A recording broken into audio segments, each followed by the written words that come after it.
Abramos nuestras Biblias hoy en el Evangelio de Lucas. Vamos a estar en el capítulo 7, los versículos 11 al 23.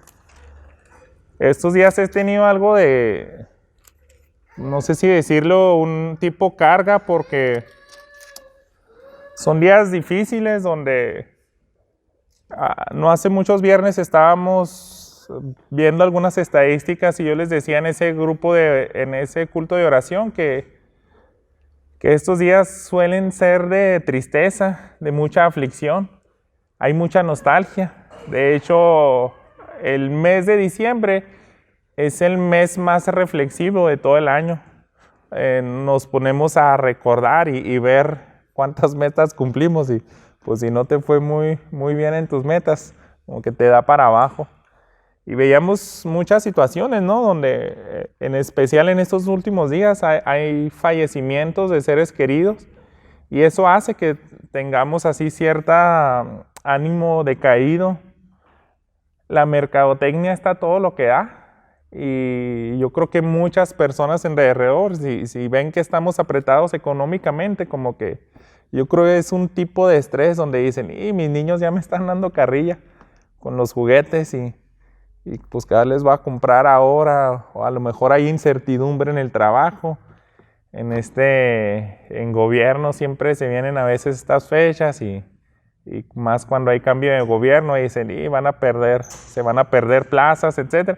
Hay muchos factores donde podemos ver que es difícil este mes, incluso en enero se presentan muchos suicidios. Casi siempre son después de la Nochebuena, del 25.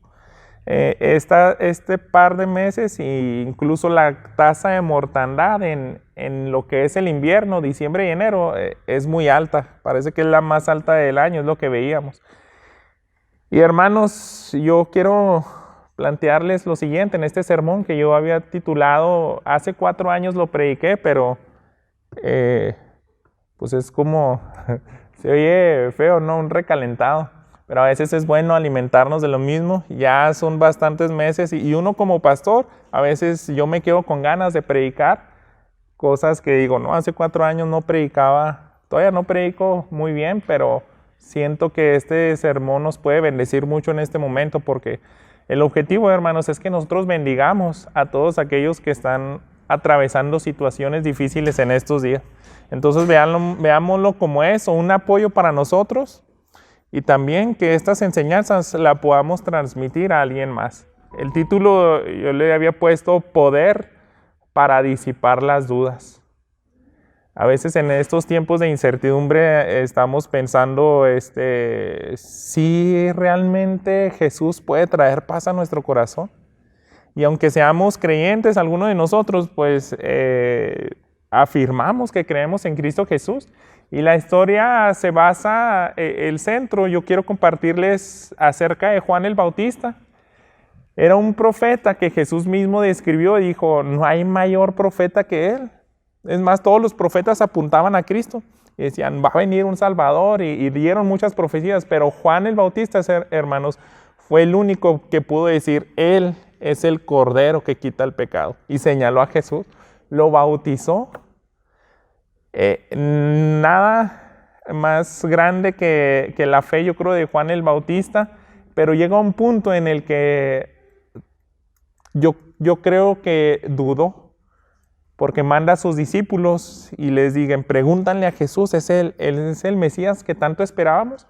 Hay cierto debate en personas que dicen, yo creo que Juan no dudaba. A lo mejor lo hizo para que sus discípulos no dudaran. Como sea, hermanos, yo creo él de todas formas tenía una carga. Si no fue por él, al menos fue por sus discípulos y decirle, ¿qué les voy a decir a todos ellos que me estuvieron siguiendo? Y yo quiero que ellos estén convencidos. También él tenía una carga.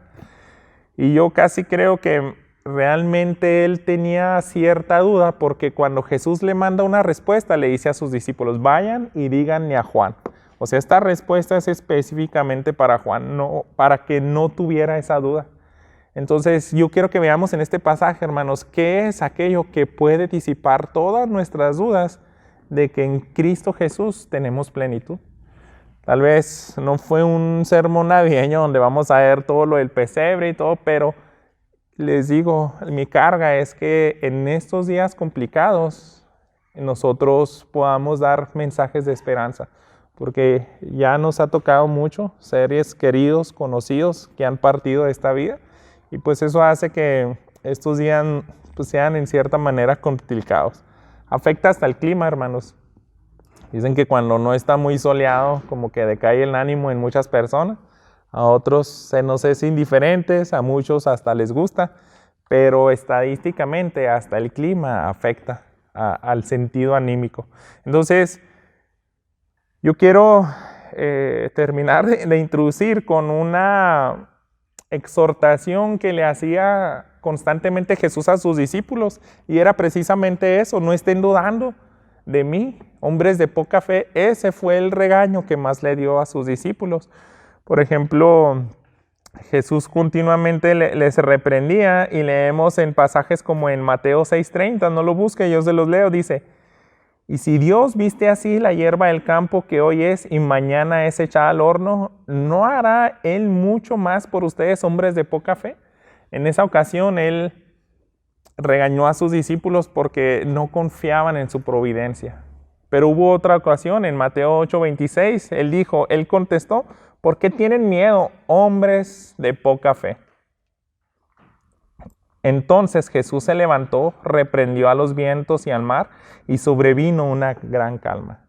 Jesús quería enseñarle a sus discípulos en las dificultades, en los momentos donde se sale todo de control: no tengan miedo, hombres de poca fe. También lo dijo en Mateo 14:31. Al instante Jesús, extendiendo la mano, lo sostuvo y le dijo: hombre de poca fe, ¿por qué dudaste? Y eso es cuando Pedro se hundía, le exhorta y le regaña y dice: ¿qué poca fe tienes, Pedro? Esos son los momentos donde cualquiera de nosotros dejamos de ver a Cristo.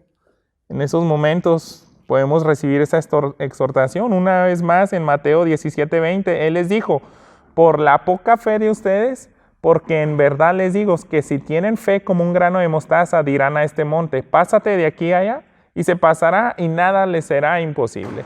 En esta ocasión les dio ese regaño, esa fuerte reprimenda a sus apóstoles, 9 de ellos, porque se quedaron. Viene un señor, les presenta a un hijo endemoniado, ellos no pudieron expulsar ese demonio, y le dijo: ¿qué poca fe tienen? Hay problemas donde deberían de tener una fe enorme a tal grado de mover montañas. Eso, si no pudieron controlar esa situación y ser de bendición a este padre que trajo ese hijo, les faltó fe. Entonces, ese es el objetivo, lo que quiero que persigamos en este día, que es aquello que nos ayuda a disipar las dudas de que en Cristo, hermanos, tenemos descanso, tenemos consuelo, tenemos esperanza, tenemos fortaleza en días difíciles. Entonces hay 3 puntos. Yo quiero que veamos acerca de la compasión de Jesús. Vamos a ver la autoridad que tiene Jesús sobre la muerte. Y yo creo que esos 2 elementos, y en un tercer punto vamos a ver el poder para disipar dudas y temores. ¿Qué fue lo que tuvo que hacer Jesús para que Juan el Bautista no tuviera dudas?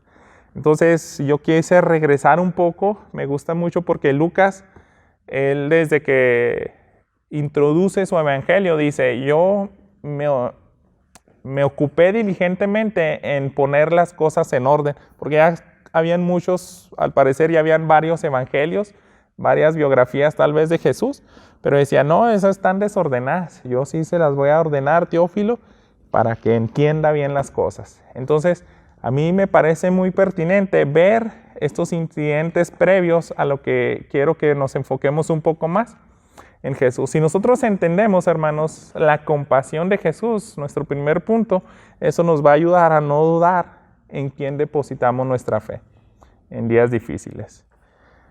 Voy a dar lectura, así avanzando, iniciando en los versículos 11 y 12. Dice así en Lucas 7. Aconteció poco después que Jesús fue a una ciudad llamada Naín, y sus discípulos iban con él acompañados por una gran multitud. Y cuando se acercaba a la puerta de la ciudad, sacaban fuera a un muerto, hijo único de su madre, y ella era viuda, y un grupo numeroso de la ciudad estaba con ella. Se nos presenta esta escena, hermanos, donde es un cuadro bien triste. Una viuda en esa época no tenía las mismas posibilidades de las viudas de ahora. Eran bastante desamparadas, tal vez despreciadas, y había perdido a su esposo, tal vez anteriormente, el amor de su vida, su sustento, y decía, su único hijo acababa de fallecer. Entonces, ella está en un momento de tristeza. Al parecer, conmovió bastante a la ciudad. No sé qué tan grande era, pero es el lenguaje de Lucas, es decir, como si tal vez la mayoría de la ciudad supo de esa situación tan triste y le acompañó en ese servicio fúnebre donde pues ya iban avanzando con especie de féretro y cargaban al joven. Y Jesús, vemos que es lo que ocurre, ese escenario en él. Jesús no pasa desapercibido, sino que se conmueve. Y toda esta multitud, porque Jesús viene de hacer un milagro espectacular también. Acaba de sanar el siervo de un centurión. Entonces eran noticias donde decían, ese joven estaba agonizando. Y pues ya tenía la fama, la popularidad, le seguían multitudes. Entonces una multitud de personas se combina con otro grupo grande de personas que está en ese funeral. Y ocurre lo siguiente, fíjense lo que dice el versículo 3 acerca de la reacción de Jesús, versículo 13, perdón. Al verla, el Señor tuvo compasión de ella y le dijo, no llores. Y se nos muestra un atributo muy hermoso de nuestro Señor Jesús. Él es un Dios compasivo. Él no puede pasar desapercibido la miseria de la humanidad, hermanos. Entonces, Él dice unas palabras que la verdad son algo inoportunas. No llores. Cualquiera, hermanos, de nosotros que digamos algo así en un funeral, yo creo que más de esperanza es así como, pues, tal vez hasta ofensa. Es un momento de duelo donde es bueno llorar. Fíjense lo que dice Romanos capítulo 12, 15. Es algo que nosotros siempre hemos considerado como algo sabio. Cuando alguien está sufriendo, hay que acompañar y ser empáticos en el dolor. Dice el versículo 15, gócense con los que se gozan y lloren con los que lloran. Eso es lo que se nos manda a nosotros, hermanos. Si alguien está afligido, tú llora con él.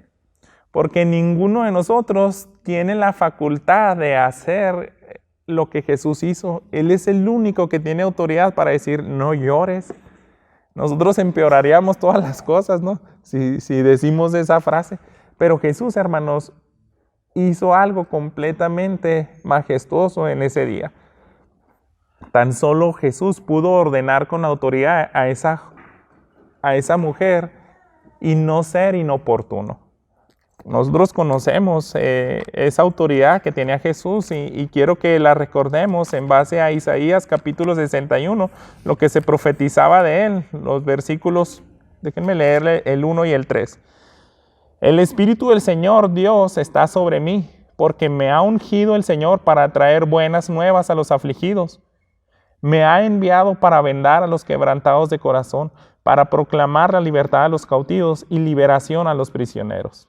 El 3 dice, para conceder a los que lloran en Sión, se les dé diadema en vez de ceniza, aceite de alegría en vez de luto, manto de alabanza en vez de espíritu abatido, para que sean llamados robles de justicia, plantío del Señor para que Él sea glorificado. Jesús tenía ese objetivo, esa meta, y Él muestra precisamente eso. Y podemos pensar, me gustaría a mí pensar y invitarles también a ustedes de que cada vez en la Escritura cuando se nos menciona un atributo del Señor, verlo como que es muy fuerte esa esencia en Él. A lo mejor algunos dirían, Jesús tuvo compasión de esa mujer, pero no. Debiéramos de ver que Jesús mismo en persona es compasión. Así como podemos decir, Dios es amor, Jesús es amor y lo manifiesta, ¿verdad? Entonces, algo que quiero agregar aquí, hermanos, es que Él toma la iniciativa. Y esto es algo tan glorioso en este pasaje. Y quiero que lo veamos con detalle aquí en el versículo 14. Y acercándose, tocó el féretro, y los que lo llevaban se detuvieron. Y Jesús dijo: joven, a ti te digo, levántate. Esto que acaba de hacer Jesús me gusta mucho cómo lo tradujo William Barclay. Él es pues alguien que sabe griego, un buen comentarista. Me gusta su traducción. Fíjense el sentido que le da, como que algo más dramático. Dice: entonces se puso delante de la comitiva, puso la mano en el féretro, de forma que los que lo llevaban se detuvieron. Entonces Jesús abruptamente detiene esa procesión. No fue algo así como que llegó por atrás y párense, ¿no? Él con tanta autoridad llega y los detiene y le dice a la mujer: no llores. ¿Cómo se te ocurre, no, de decir eso? Dirían a lo mejor sus discípulos o los conocidos de confianza. Y es algo tan hermoso este pasaje, hermanos, porque Él nunca exigió fe. Este pasaje, hermanos, es sorprendente porque la mujer no estaba clamando y diciéndole a Jesús: resucita a mi hijo. Vemos cómo es la gracia del Señor, que Él toma la iniciativa y nos habla de que la salvación es de Él. Él, por iniciativa propia, por ese corazón lleno de compasión, le dice: joven, levántate. Y esta historia nos debe de recordar, hermanos, agradecer a Dios, porque Él muchas veces actúa así en nuestras vidas. Hay tantas ocasiones que nosotros ni le pedimos cosas y Él toma iniciativa y nos saca de apuros, derrama bendición sobre nosotros. Este es un pasaje donde debemos de conocer cómo es la esencia de la personalidad de Jesús. Jesús, tal y como hizo el universo, utilizando su voz, es el mismo instrumento que usa y simplemente tiene que decir con autoridad: así yo creé el universo con mi voz, hice que se formara en 6 días toda la creación, tengo ese poder. Y le dijo al joven: levántate.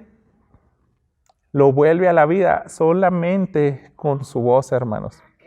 Nuestro Señor Jesús progresivamente ha estado demostrando su poder. Me gusta mucho la cronología de Lucas porque al parecer Él tomó con cuidado varios milagros, varias situaciones donde Él está demostrando a todas las personas de qué es capaz, qué tan gloriosa es su autoridad. Para regresar un poco y recapitular, como vemos en este evangelio, si nosotros vamos al capítulo 4, en los versículos 1 al 12, vemos que Él tiene poder para vencer la tentación y se lo demuestra a sus discípulos, porque es tentado en el desierto y se nos plasma: Jesús tiene poder sobre la tentación. El mismo diablo le tentó varias ocasiones, pero no pudo con Él. Jesús, hermanos, también tenía autoridad para enseñar. Fíjense cómo dice este versículo 14, ahí en el mismo capítulo 4.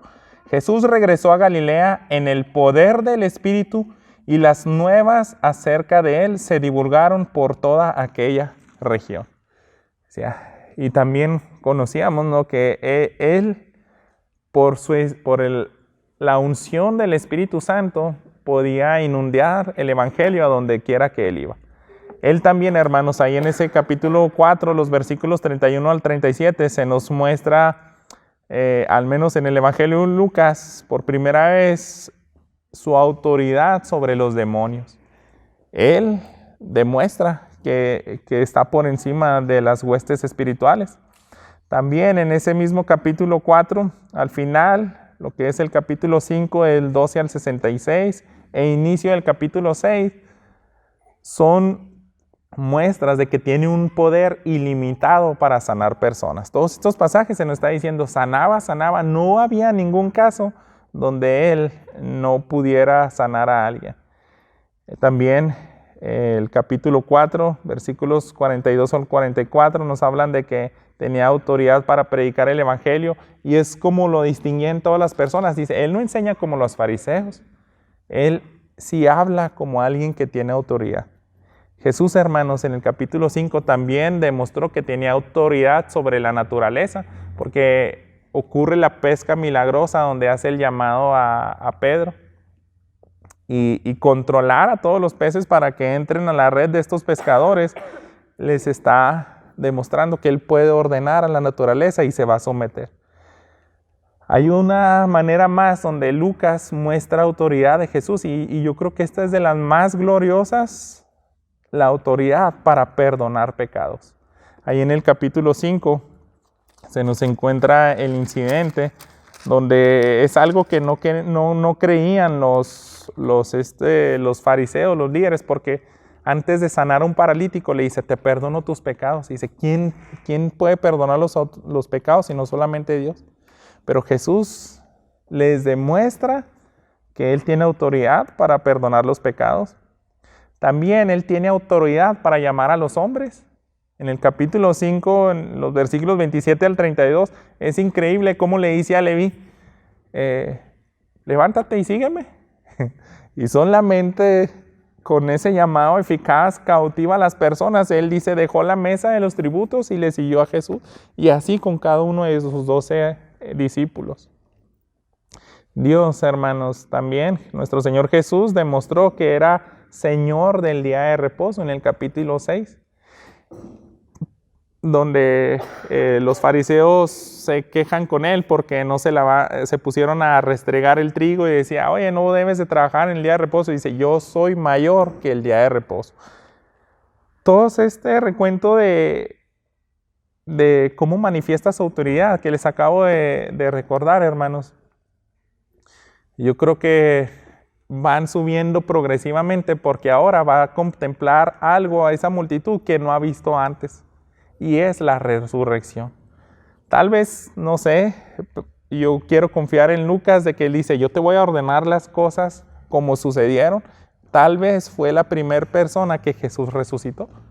Yo creo que hubieron muchas más personas que él no había resucitado, pero por como dice el pasaje, lo que ocurre después de esa resurrección, su fama, casi quiero creer pues que fue la primera resurrección que ellos contemplaron. Así que este es el segundo punto, hermanos. Jesús tiene autoridad sobre la muerte. El versículo 15, volviendo a Lucas 7, dice lo siguiente: el que había muerto se incorporó y comenzó a hablar, y Jesús se lo entregó a su madre. Les digo, si fue sorprendente ver todos esos actos milagrosos, todo el despliegue de su poder en muchas maneras, yo creo que esto también fue tanta bendición, ver a alguien revivir. Jesús no solo es Señor de la vida, hermanos, es también dueño y tiene poder para llamar de la muerte y volver el espíritu al cuerpo físico de las personas. Y eso es lo que estaba haciendo con este hombre. En un funeral, casi creo que fue el primer funeral al que yo asistí en calidad de pastor, que tenía que compartir a alguien. Falleció el padre de familia y una de sus hijas. Yo sentía así cierta impotencia porque gritó con tanto llanto y ella dijo, háblame papá. Así con un grito, háblame papá. Y a mí me conmovió eso y digo, pues, ¿quién puede hacerle caso si ya está en el otro mundo? Ya falleció. Nadie puede resucitar a las personas. Y ese es un clamor que es constante, es continuo, o se puede ver en la mayoría de los funerales. Alguien con ese deseo de que vuelvan a la vida. Pero el único, hermanos, que pudo traer a la vida fue Jesús.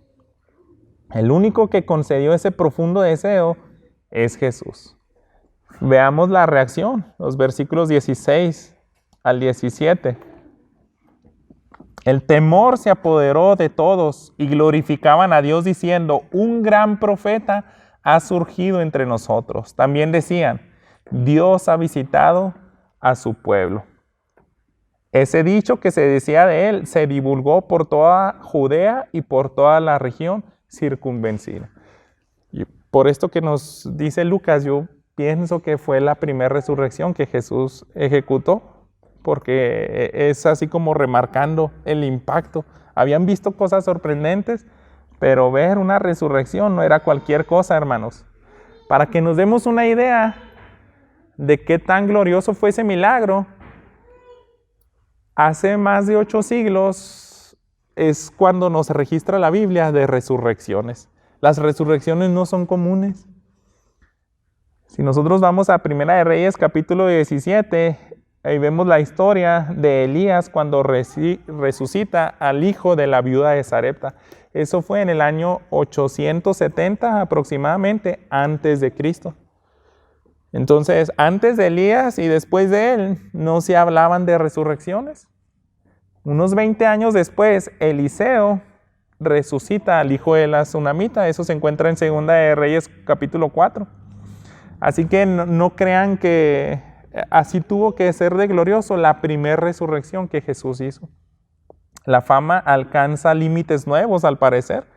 Como que Jesús estaba haciendo famosos, pero aquí dice... ese dicho se decía de él, se divulgó por toda Judea, pero por toda la región circunvecina. O sea, como que eso fue una ola más grande de su popularidad. Cada milagro, hermanos, que hacía Jesús tenía como propósito alcanzar los corazones de las personas. No era nada más hacerlo popular. Yo quiero que nunca olvidemos eso, porque tenemos un pasaje muy importante en Juan capítulo 20, en este evangelio donde solamente Juan registra 7 milagros o 7 señales. Fíjense lo que dice en el versículo 31.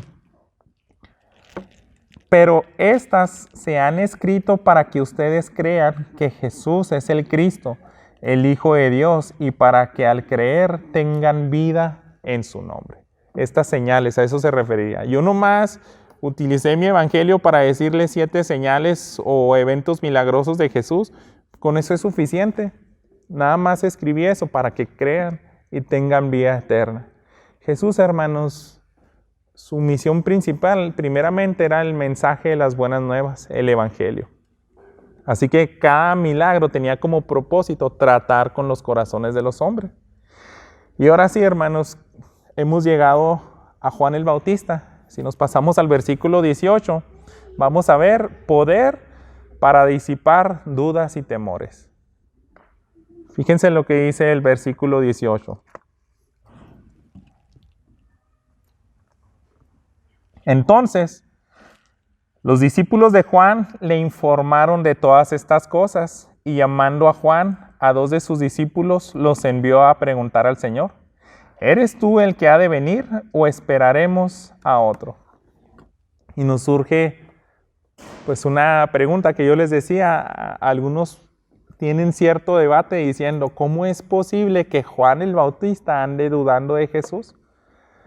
Pero hermanos, las circunstancias de Juan no eran tan fáciles. Precisamente él estaba en la cárcel ahí. Nosotros lo podemos recordar por el Evangelio de Mateo en el capítulo 11. Fíjense, al parecer es algo inmediato tal vez cuando ocurre ese milagro de la resurrección. Este incidente, como dice el versículo 2, al oír Juan en la cárcel de las obras de Cristo, mandó por medio de sus discípulos a decir a Jesús y le hace la pregunta. Entonces esa fama llega hasta la cárcel a Juan.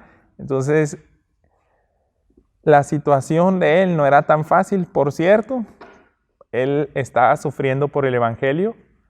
Nosotros recordamos, según también el mismo evangelio de Lucas en el capítulo 13, nos dan los detalles de que él confrontó al gobernador, uno de los gobernadores ahí de esa región, de los tetrarcas, le confronta por su pecado de adulterio.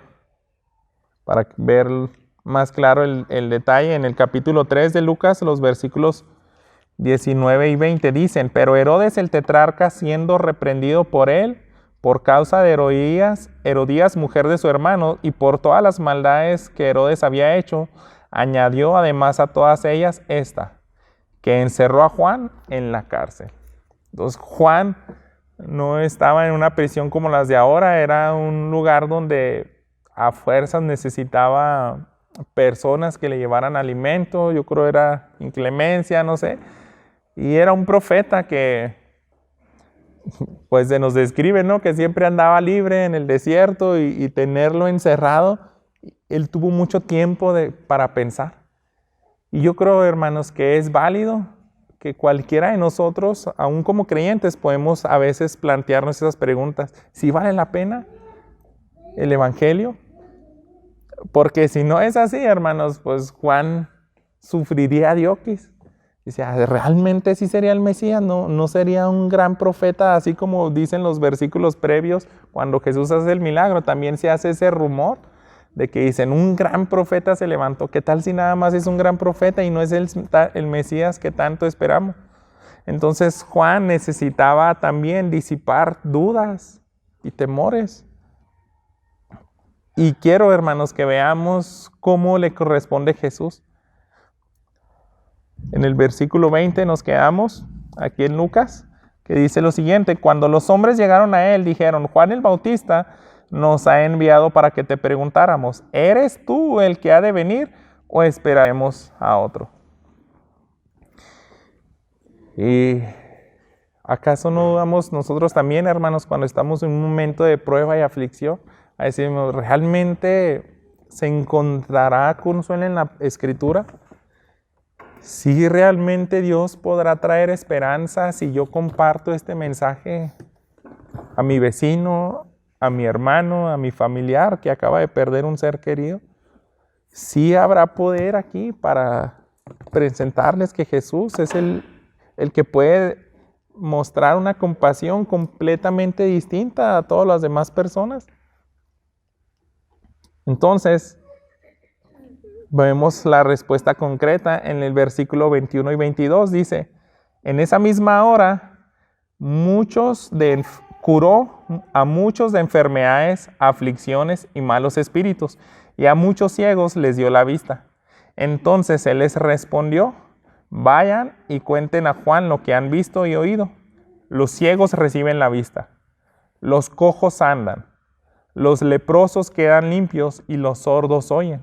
Los muertos son resucitados y a los pobres se les anuncia el Evangelio. La respuesta, hermano, no fue un simple sí. A lo mejor los discípulos o Juan solamente esperaba un sí o no. Díganle, ¿eres tú el que tanto estamos esperando? Porque pues quiero saber si vale la pena todo lo que estoy sufriendo, sí o no. Y Jesús no respondió solamente un sí, dio algo mucho mejor que un sí, hermanos. La Escritura se nos dice, en ese momento, en esa hora hizo muchos milagros, pero yo quise ir a los milagros previos porque ahí vemos detalles, cómo Él se involucraba con las personas, cómo Él tomaba la iniciativa, cómo Él derramaba gracia y se nos da ese detalle de cercanía de cómo es Jesús. La Biblia no tiene tiempo para decirnos cómo fue cada una de esas situaciones, pero sin duda, así con tantos elementos majestuosos como el de la viuda de Sarepta, si pudiéramos hallar tantos detalles en multitudes de personas que Jesús sanó. Y Jesús le dijo, ¿vieron todos esos milagros que acabo de hacer en esta hora? Hasta resucité una persona, vayan y díganle a Juan lo que vieron. Vayan, los sordos están volviendo a escuchar, los ciegos están volviendo a ver. Puedo liberar a personas de malos espíritus, los leprosos son limpios. En esa época no era cualquier cosa limpiar un leproso. A los pobres se anuncia el Evangelio. Más que nada, los pobres en espíritu, los que realmente buscan el reino de Dios, los que quieren una justicia perfecta para estar delante de Dios. Entonces, Jesús es la misericordia en persona y es como si le dijera, ¿eso es suficiente para ti, Juan?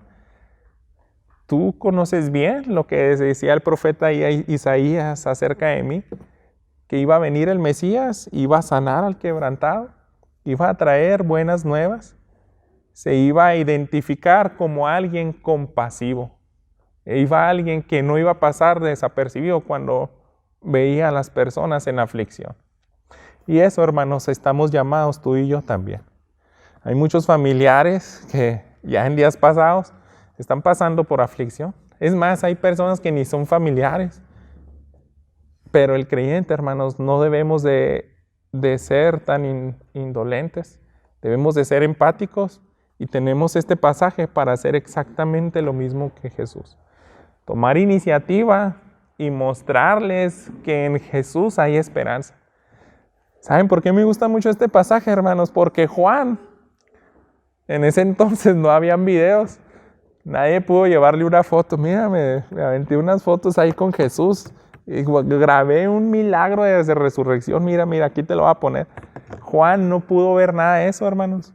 Y eso es importantísimo porque él tuvo que aceptar por fe todo ese informe. Él y las personas de hoy en día tenemos que aceptar por fe que Jesús es compasivo, que Él tiene iniciativa, que Él derrama gracia. Incluso es lo que más me sorprende porque hay personas donde les exige fe. Y le dice, ¿realmente tienes fe? Y le dice en una ocasión un padre, le dice, creo, pero ayuda a mi incredulidad. Porque decía, ¿cómo puedo? Está muriendo mi hijo. Y a veces Jesús desafiaba a las personas para exigirles fe. Pero a esta mujer no lo hizo así. ¿Saben por qué me encanta este pasaje, hermanos? Porque nosotros vemos que nuestro Señor Jesús no es como nosotros. Nosotros no podemos hacer lo mismo que Él muchas veces. Fíjense, en Lucas capítulo 11 encontramos la oración del Padre Nuestro, pero al final, los versículos 11 al 13 dice, supongan que uno de ustedes que es padre, su hijo le pide pan, ¿acaso le hará una piedra? O si le pide un pescado, ¿acaso le hará una serpiente en lugar del pescado? O si le pide un huevo, ¿acaso le dará un escorpión? Pues si ustedes, siendo malos, saben dar buenas dádivas a sus hijos, cuanto más su Padre Celestial dará el Espíritu Santo a los que se lo pidan. Este pasaje, hermanos, yo creo que necesitamos compartirlo bien porque Jesús es capaz de mostrar compasión y misericordia a personas que ni siquiera le buscan. Pero si tú le buscas, con más razón te puede dar su Espíritu Santo. Entonces, a nosotros en esos días de aflicción debemos de creer estas verdades y compartirla a los demás. Esos pasajes nos muestra esa bondad de nuestro Señor Jesús, pero es algo que debemos de imitar. Quiero terminar con el versículo 23 para ver algo que agregó Jesús a la respuesta de Juan. Fíjense, dice, bienaventurado es aquel que no se escandaliza de mí. Así dice esta versión, la Biblia de las Américas. ¿Por qué añadió eso, hermanos? Porque Él está diciendo, va a haber una bendición al que cree en mí. Bienaventurado el que no se escandaliza y no dice, caray, no, se me hace que ese no es el Mesías que yo esperaba. Yo tenía una idea diferente de Él. Muchos se escandalizaban, hermanos, porque Jesús no vino con un poder político. Algunos querían ver y decir, oye, Juan te pregunta, ¿eres el que tanto esperamos o viene otro? A lo mejor algunos querían la respuesta siguiente. Díganle a Juan que voy a destruir al gobierno romano. Voy a arrasar con su ejército. Voy a hacer que vengan legiones de ángeles y los voy a pulverizar. Voy a darle a aquellos pecadores un juicio donde van a pagar por sus pecados. Tal vez una respuesta así buscaban, pero Jesús, hermanos, manifiesta que estuvo entre los hombres por su compasión. Por su compasión. Dijo, vayan con Juan y díganle este informe. Estoy curando, estoy fortaleciendo al afligido.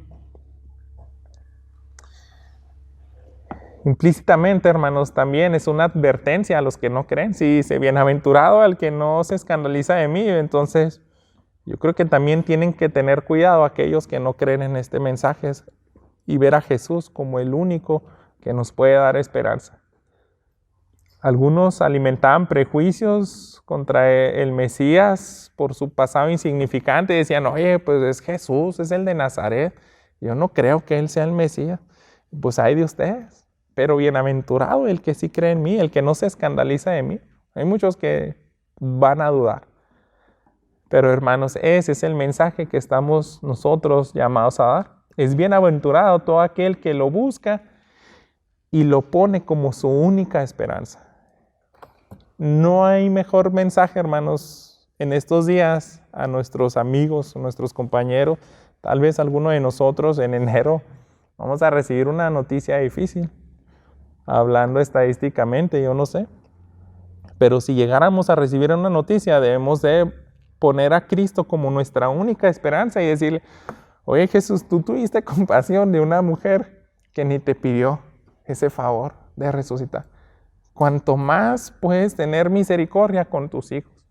Como Jesús también en otra ocasión dijo, yo vine a mis ovejas, yo no es correcto que ande dando alimento a los perrillos. Decía esa mujer extranjera que quería su milagro. Dijo, sí, pero a unos perrillos buscamos las migajas. Y Jesús le otorgó lo que pedía, ¿verdad? La sanidad de su hija. Entonces, ese es el llamado que debemos de hacer a las personas. ¿Estás afligido? ¿Estás pasando por un momento difícil en estos días? ¿Alguien entró a la cárcel? ¿Alguien se suicidó? ¿Perdieron el trabajo? ¿Te despidieron? Todavía no empieza ni la cuesta de enero y ya se te acabó el aguinaldo o qué sé yo. Me gustó mucho algo que nos platicaba Adriana ayer a los del grupo de alabanza. Las broncas económicas, algo así era la frase, son las más fáciles de resolver, nomás necesitas más dinero y ya. Pero ¿qué tal si pierdes la salud? Si pierdes a un ser querido, si pierdes la paz. Eso sí es algo que es difícil, ¿no? En nuestras propias fuerzas. Pero aquí, hermanos, tenemos ese mensaje. Esto, hermanos, solamente fue una probada mínima de lo que Jesús puede hacer. Quiero que vayamos a 1 de Tesalonicenses, este último pasaje. El Evangelio de Lucas es hermoso, nos habla cómo despliega su poder nuestro Señor Jesús de muchas maneras, pero llegando a Tesalonicenses, nos vuelve a hablar ya en un sentido futuro de la resurrección que puede dar Dios a sus hijos. Tal vez ese joven le resucitó, yo no sé si después llegó a ser salvo. Tal vez ese joven en última instancia, si no depositó su fe en Cristo Jesús, terminó en el infierno. Pero el poder de la resurrección para vida eterna es lo más glorioso y solamente es una probadita. Jesús enseñó a las personas, yo tengo autoridad para levantar a las personas para la muerte. Pero ahí no se termina todo. Por eso es necesario que vayamos a este otro pasaje del apóstol Pablo. Fíjense lo que dice el versículo 14. Porque si creemos que Jesús murió y resucitó, así también Dios traerá con él a los que durmieron en Jesús. Y el versículo 16, pues el Señor mismo descenderá del cielo con voz de mando, con voz de arcángel y con la trompeta de Dios, y los muertos en Cristo se levantarán primero. Entonces nosotros, los que estemos vivos y que permanezcamos, seremos arrebatados juntamente con ellos en las nubes al encuentro del Señor en el aire, y así estaremos con el Señor siempre. Por tanto, confórtense unos a otros con estas palabras. A veces, hermanos, yo creo que nos podemos escandalizar y sentirnos impotentes al traer consuelo a alguien. Pero concluyendo y unos consejos prácticos, primero que nada, hermanos, no pidamos a Dios para que no pasemos desapercibidos cuando veamos un momento de miseria. Nosotros debemos de tomar esa iniciativa, acercarnos y decirle, mira, yo tengo un mensaje, es sorprendente. Créeme, es lo único que te puede traer paz. Es lo único que te puede dar consuelo. Y es una persona, es Cristo Jesús. Bienaventurado el que no se escandaliza de él, sino que más bien le pone como su única esperanza. Que Dios nos ayude, hermanos, a llevar este mensaje en estos días a más personas. Oremos. Padre nuestro, gracias por tu palabra, gracias porque eres tan bueno y tú disipas nuestras dudas, así como lo hiciste con Juan el Bautista. Pero en estos días tal vez muchos de nosotros podemos tener cierta aflicción. Tal vez algunos amigos o seres queridos están atravesando momentos difíciles. Ayúdanos a darles este mensaje. Se nos entregó tal como lo recibió Juan el Bautista. No vimos ninguno de estos milagros. Y no es tu propósito, Señor, estar levantando y resucitando a personas a cada instante. Porque tú nos hablas, Señor, de poner a Cristo como tu única esperanza. Ayúdanos, Señor, a ser mensajeros, a ser buenos heraldos de este mensaje que realmente trae paz y consuelo en estos días. Te lo pedimos en Cristo Jesús. Amén.